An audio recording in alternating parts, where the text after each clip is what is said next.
it a go, and you see all huge consolidation, and pretty much everything disappeared. I mean, you've got the situation now where there's only 3 Scottish breweries that were founded before 1900.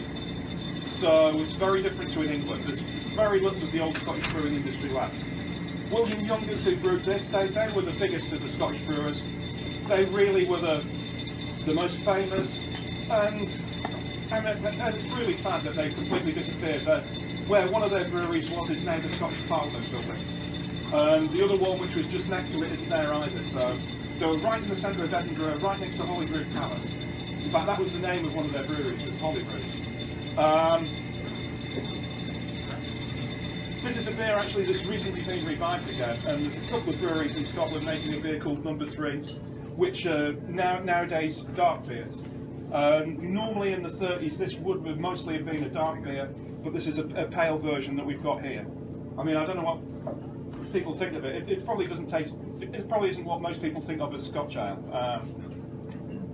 I mean, the thing you have to realise that probably everything you've ever learned about Scotch ale is complete and utter rubbish. And there's virtually no relationship to reality.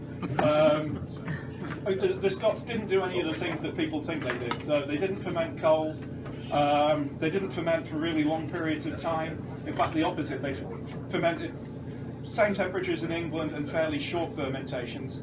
Hops, in the 19th century, they used loads of hops like all British breweries. In fact, William Younger, they were really big on IPA.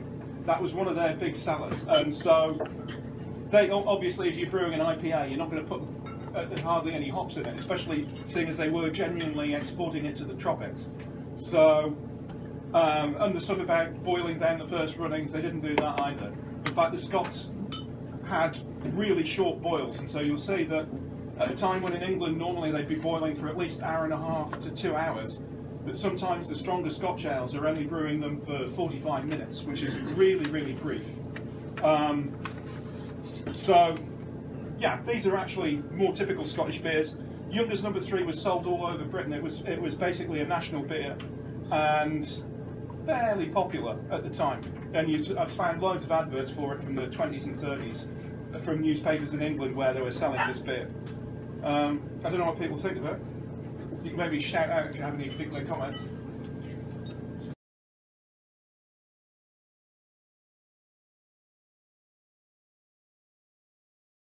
Because it made absolutely no sense. You've got loads of coal, so you'd use coke to make your malt. And the Edinburgh brewers, they all had their own maltings. So they made their own malt, and one of the reasons they wanted to do that is because they were making, especially the ones that were making IPA, it's really typical that those brewers always wanted to make their own malt because they wanted to make sure it was really pale, so they could get the really pale colour that people wanted. And another thing you can tell about the Scottish brewers, why they're after a pale colour, is the type of coppers that they had. So they had open coppers, so that you don't get any pressure building up inside them, and you're going to get more Maillard reactions and you're going to get more colour forming. Same with the Burton brewers, they always had open coppers. The London Porter brewers, they had closed coppers because they wanted that to happen. They wanted to get colour from the boil. And they boil their worts ridiculous lengths of times. Typical thing for a London Porter in the early 19th century, you'd have 4 mashers and 4 worts that would come out. First one would be boiled an hour, second one for 2 hours, third one for 3 hours, and the last one for 4 hours. Whereas the Scottish brew is completely different, really short boils, because they were wanting to get a pale colour. In the 19th century, obviously, these beers were always pale. And you can see lots of descriptions of Edinburgh ale where they're saying about how it's got this wonderfully pale colour. And you can see these have got quite a wonderful pale colour. I'm going to taste the second one now, because it gets boring when I'm just talking.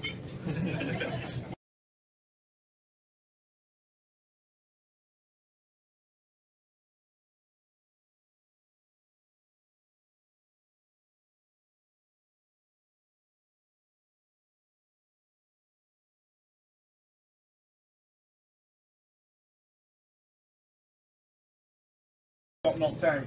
And one of the reasons mild suffered particularly badly was because that was the most common beer people brewed. So when they had to start making economies, the one they were going to make economies on was the one that they were brewing really large quantities of. So this was about at the time, probably about 30–35% of the beer that Whitbread brewed was mild, this particular mild. It should actually be a bit darker. You didn't put any caramel in it, did you?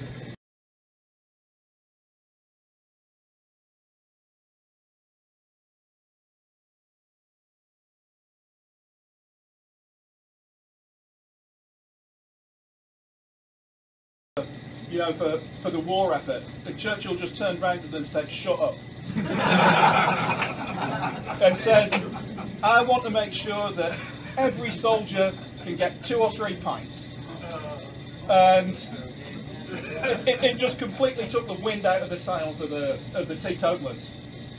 And you see, some of them even admit during World War II that pubs played this really vital function, because when the things like the Blitz were going on, pubs were where people would congregate and talk about what was going on in the war, and they could talk their way through it better. And it really helped social cohesion and helped morale, because people had somewhere where they could discuss stuff and, you know, maybe stop being quite as frightened as they were.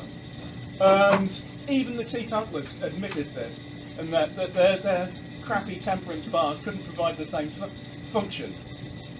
I suppose I should try drinking this, shouldn't I?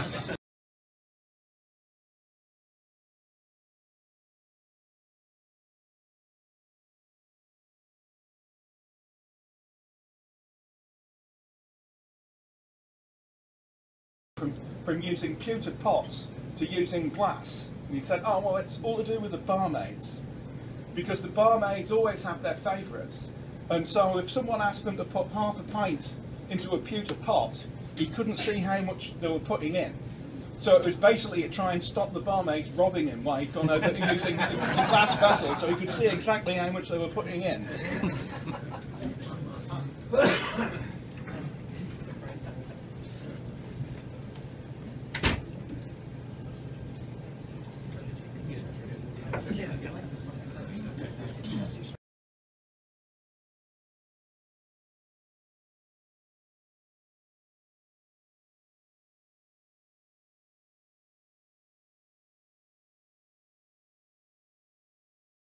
HHD, I think that stands for hogshead, and what it is, this is a stock porter.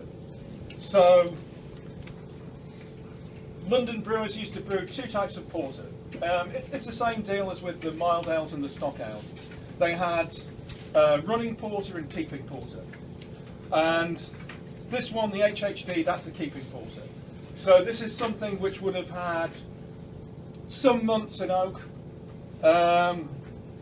probably in fairly huge vats, though this is quite late, 1886, by which time they'd mostly ripped out their porter vats. The aged porter went out of fashion in the 1860s and 1870s and pretty much disappeared.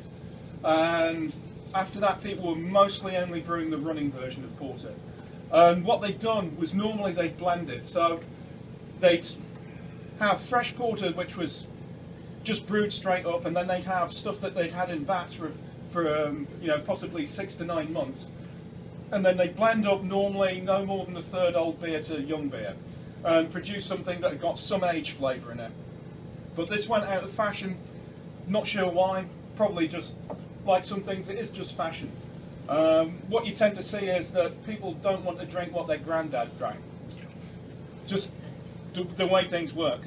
You'd be interesting to see when IPAs the granddads drink, and when all the young people don't want to drink it anymore, which will almost certainly happen at some point in the future. And you just watch how they start rebranding the beers, and how black IPAs stop being called IPA and they're just called something else. That's already happened.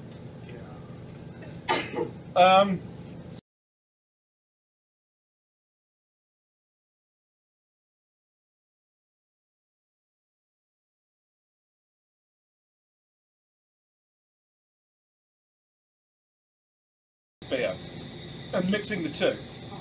But in World War II that was completely reversed, because for various reasons. They didn't have the manpower to do the bottling, they didn't want to use the energy for cleaning the bottles, they didn't have the glass to make the bottles, And so just in general, draft beer is much more efficient than bottled beer, and so there was a real shift back to draft beer again during World War II. Russian Stout was a beer that wasn't ever sold as draft at this time. It was always only a bottled beer. And so this was one where it was particularly difficult with the supply. And they couldn't possibly have brewed it to the full pre-war strength, which was a lot stronger.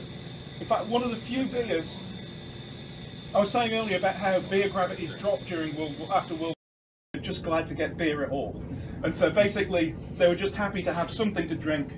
And also, because beer was in such short supply, it didn't have time to go bad because people just drank it as soon as they got it. Even though there wasn't rationing of beer in World War II, there was effectively rationing because the breweries were only allowed certain amounts of raw materials.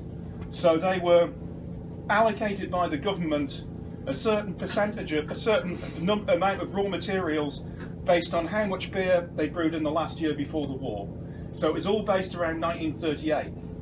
And there's this great thing about one of my favourite little breweries, which was the Highgate Brewery, which was this tiny little mild-only brewery that was owned by Bass, the largest brewing concern in Britain. And that had been slated to close in 1940. But they didn't close it because they wanted to keep getting the allocation of raw materials. And what's really ironic is it managed to stay open longer than the breweries that had taken it over.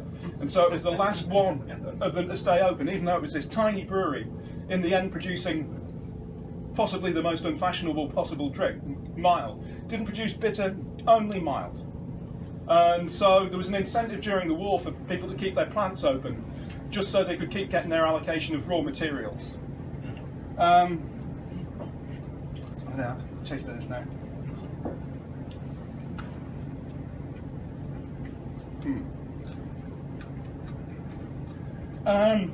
One of the weird things Barclay Perkins used to do in their stouts, which some people have told me is completely crazy and is going to produce complete rubbish beer, is they used to boil some black malt in the copper. So not a huge amount, but some black malt they put in and boiled. And the only reason I can think of why you'd do this is because you wanted to get colour. And they wanted to get really dark beers. And you see some of these recipes look completely crazy. They've got loads and loads of dark malt, and they're putting caramel in as well to get it even darker. And I've wondered about why they were doing this, and the only reason I can come up with is they weren't only after colour in the beer, they're also wanting to get the head a really dark tan colour so that it looked really strong. And when you see the colour numbers for some of the beers, it's just completely crazy. You've got things that are over 100 SRM, which is pretty damn black. And there's one great, I've got a photograph of one great brewing log of Russian Stout, where there's this little note saying that they messed up with the caramel and they put all the caramel into one of the coppers, and so the Russian Stout had ended up having some ridiculous colour number of, like, I don't know, 150 or 200 SRM, because they put in way too much caramel. And so they were saying, and then there's this little discussion on the record about what they're going to do with it, and then eventually they say, oh, we'll just have to blend it with something else. So they said, oh, we're putting it off into vats and we're going to blend it, because they couldn't sell it in the state it was in.